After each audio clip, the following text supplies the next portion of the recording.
Pada saat laki-laki itu dihidupkan kembali dari matinya, maka ia pun berkata, "Demi Allah, sekarang saya semakin yakin bahwasanya kamu ini adalah Dajjal yang terkutuk itu." Rasulullah meneruskan keterangannya, kemudian Dajjal ingin membunuhnya lagi, tetapi kini ia tidak dapat mengalahkannya lagi. Abu Ishaq berkata, sesungguhnya yang dimaksud dengan laki-laki itu adalah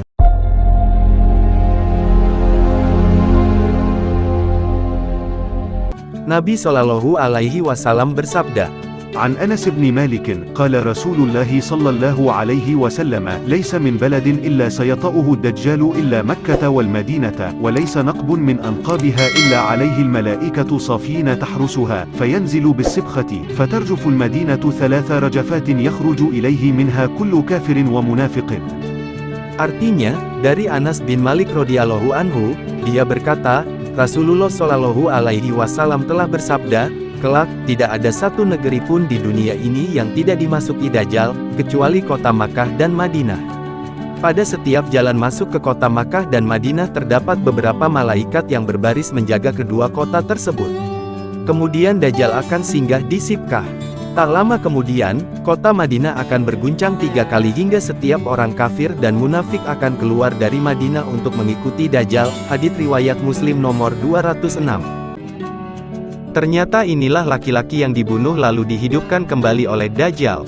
Nabi Shallallahu Alaihi Wasallam bersabda, عن أبي سعيد الخدري قال حدثنا رسول الله صلى الله عليه وسلم يوما حديثا طويلا عن الدجال فكان فيما حدثنا قال يأتي وهو محرم عليه أن يدخل نقاب المدينة فينتهي إلى بعض السباخ التي تلي المدينة فيخرج إليه يومئذ رجل هو خير الناس أو من خير الناس فيقول له أشهد أنك الدجال الذي حدثنا رسول الله صلى الله عليه وسلم حديثه فيقول الدجال أرأيتم إن قتلت هذا ثم أحييته أتشكون في الأمر فيقولون لا قال فيقتله ثم يحييه فيقول حين يحييه والله ما كنت فيك قط أشد بصيرة مني الآن قال فيريد الدجال أن يقتله فلا يسلط عليه قال أبو إسحاق يقال إن هذا الرجل هو الخضر عليه السلام.